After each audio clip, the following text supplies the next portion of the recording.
আন্দোলনের প্রতিধ্বনি ভারতের রাজপথেও প্রতিফলিত হলো। শেখ হাসিনা এখনও দিল্লির হাসপাতালে মৃত্যুর সঙ্গে লড়াই করছেন। তার ভাগ্যে কি দাঁড়াবে সেটা নির্ভর করছে চিকিৎসকদের ওপর। তবে রাজনীতির যে নতুন মোড় নিতে যাচ্ছে তা নিয়ে কোনো সন্দেহ নেই। বাংলাদেশের ইতিহাসে এই অধ্যায় হয়তো লেখা হবে সবচেয়ে নাটকীয়ভাবে। পদত্যাগ না করলে মোদিকে জুতার মালা পরিয়ে রাজপথে ঘুরাবো, ভয়ঙ্কর হুঁশিয়ারি দিয়ে যা বললেন থালাপতি বিজয়। ভারতের রাজনীতি যেন অগ্নিগর্ভ। নির্বাচনকে ঘিরে দেশ জুড়ে চলছে তীব্র উত্তেজনা।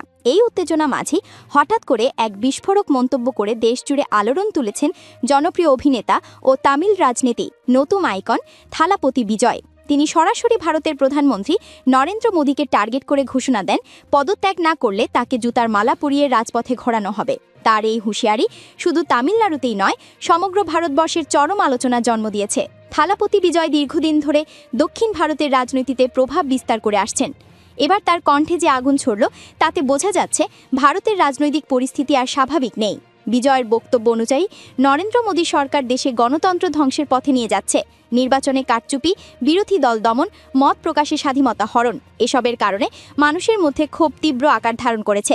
বিজয় বলেন, যদি একজন প্রধানমন্ত্রী জনগণের আস্থা হারিয়ে ফেলেন তাহলে তার পদে থাকার কোনো অধিকার নেই। জনগণের ভোট চুরি করে ক্ষমতায় বসে থাকার মানে হলো দেশকে অন্ধকারের দিকে ঠেলে দেওয়া। থালাপতি বিজয় দাবি করেন, মোদী সরকারের নীতির কারণে কোটি কোটি তরুণের ভবিষ্যৎ অনিশ্চিত হয়ে পড়েছে। মানুষের খাবার জোটে না, অথচ সরকার কথার ফুলঝুরি ছড়াচ্ছে। এ সময় তার কণ্ঠ গর্জে ওঠে, যদি পদত্যাগ না করা হয় তাহলে মানুষ রাস্তায় নেমে প্রতিরোধ গড়ে তুলবে। তখন জুতার মালা পরিয়ে রাজপথে ঘোরানো হবে। এটাই হবে জনগণের বিচার। এই বক্তব্যে স্বাভাবিকভাবেই বিজেপি শিবিরে রীতিমতো তোলপাড় পড়ে গেছে। বিজেপি নেতারা অভিযোগ তুলেছেন, থালাপতি বিজয় উদ্দেশ্যমূলকভাবে উস্কানি দিচ্ছেন। তারা বলছেন, এই ধরনের হুমকি গণতান্ত্রিক রাজনীতির পরিপন্থী। বিজেপির তরফ থেকে আরও দাবি করা হয়েছে, বিজয় আসলে কংগ্রেস এবং দক্ষিণ ভারতের আঞ্চলিক দলগুলোর হাতিয়ার হয়ে উঠেছেন। রাজনৈতিক বিশেষজ্ঞ মনে করেন, থালাপতি বিজয়ের এই হুঁশিয়ারি নিছক আবেগের প্রকাশ নয়, বরং এটি এক ধরনের রাজনৈতিক কৌশল। আগামী নির্বাচনে দক্ষিণ ভারতে ভোটারদের ভূমিকা অত্যন্ত গুরুত্বপূর্ণ। বিজেপি বারবার দক্ষিণে দুর্বল প্রমাণিত হয়েছে। বিজয় এই অবস্থাকে কাজে লাগিয়ে নিজের অবস্থান আরও সুদূর করেছেন। অন্যদিকে বিরোধী শিবির কংগ্রেস সহ বিভিন্ন দল বিজয়ের পাশে দাঁড়াতে শুরু করেছে। কংগ্রেস নেতারা বলছেন, দেশের বর্তমান পরিস্থিতি সত্যি ভয়াবহ। গণতন্ত্রকে বাঁচাতে হলে সবাইকে একসঙ্গে লড়তে হবে। আর বিজয়ের মতো জনপ্রিয় মুখ এগিয়ে আসায় আন্দোলন আরও শক্তিশালী হবে। এদিকে সাধারণ মানুষও আন্দোলনের ডাক দিচ্ছে। তামিলনাড়ুর বিভিন্ন শহরে বিজয়ের বক্তব্য প্রচারের পর রাস্তায় নেমে আসে হাজারো তরুণ। তারা হাতে প্লাকার্ড নিয়ে স্লোগান দেয়, মোদি পদত্যাগ করে গণতন্ত্র বাঁচাও। অনেক জায়গায় পুলিশের সঙ্গে সংঘর্ষের ঘটনাও ঘটেছে। সরকার অবশ্য সবকিছু সামলাতে মরিয়া চেষ্টা চালাচ্ছে। কেন্দ্রীয় স্বরাষ্ট্র মন্ত্রণালয় থেকে সতর্কতা জারি করা হয়েছে। বলা হয়েছে, আইন শৃঙ্খলার অবনতি ঘটালে কঠোর ব্যবস্থা নেওয়া হবে। কিন্তু প্রশ্ন হলো, এত সতর্কতা, এত দমননীতি দিয়েও কি মানুষের ক্ষোভ থামানো যাবে? থালাপতি বিজয়ের হুঁশিয়ারি আসলে ভারতের রাজনৈতিক মঞ্চে এক নতুন অধ্যায়ের সূচনা করেছে, যেখানে সাধারণ মানুষ, বিশেষ করে তরুণ প্রজন্ম, একেবারে সরাসরি বলছে, আর সহ্য নয়। তাদের চোখে এখন বিজয় সেই নেতা যে ভয় পায় না, যিনি সত্য উচ্চারণ করতে সাহস করেন। শেষ পর্যন্ত মোদী সরকারের ভাগ্যে কি আছে তা সময় বলে দেবে। কিন্তু এটুকু নিশ্চিত, থালাপতি বিজয় হুঁশিয়ারির পর ভারতের রাজনীতি আর আগের মতো শান্ত থাকবে না। এক ঝড় শুরু হয়েছে, আর সেই ঝড় থামানোর ক্ষমতা হয়তো আর কারো হাতে নেই।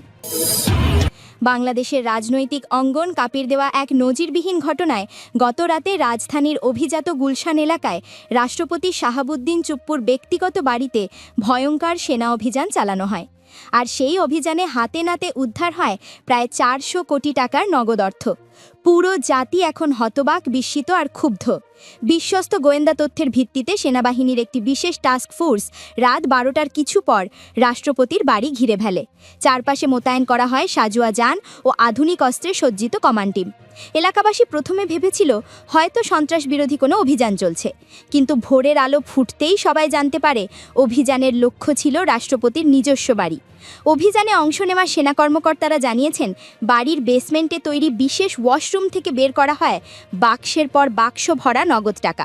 সেখানে ছিল বাংলাদেশি টাকার পাশাপাশি মার্কিন ডলার, ব্রিটিশ পাউন্ড ও সৌদি রিয়াল। একটানা কয়েক ঘন্টা গণনা শেষে হিসেব দাঁড়ায় প্রায় 400 কোটি টাকা। এ যেন এক পরিবারের লোভের ভয়ঙ্কর চিত্র, যা গোটা জাতিকে স্তব্ধ করে দিয়েছে। অভিযানের সময় রাষ্ট্রপতি শাহাবুদ্দিন চুপ্পু বাড়িতেই ছিলেন। সেনা সদস্যরা যখন ভল্ট খুলে টাকার স্তূপ বের করে আনছিলেন, তখন তিনি দৃশ্যত ভেঙে পড়েন। পরে অসুস্থতার ভান করে মেডিকেল টিম ডাকার চেষ্টা করে, কিন্তু সেনা কর্তৃপক্ষ স্পষ্ট জানিয়ে দিয়েছে এই অর্থের হিসেব তাকে দিতে হবে। তার স্ত্রী ও পরিবারের কয়েকজন সদস্যকেও জিজ্ঞাসাবাদ করা হয়। সকালে খবর প্রকাশ হওয়ার সঙ্গে সঙ্গেই সামাজিক যোগাযোগ মাধ্যমে ঝড় বইছে। হাজারো মানুষ লিখেছেন, রাষ্ট্রপতির মতো ব্যক্তি যদি দুর্নীতির এমন গভীরে ডুবে থাকেন তবে সাধারণ মানুষ কাকে বিশ্বাস করবে। অনেকেই ক্ষোভ প্রকাশ করে বলছেন, 400 কোটি টাকা দিয়ে দেশের কতগুলো হাসপাতাল, স্কুল বা ব্রিজ বানানো যেত। বিশেষজ্ঞরা মনে করছেন এই ঘটনা বাংলাদেশের ইতিহাসে এক টার্নিং পয়েন্ট।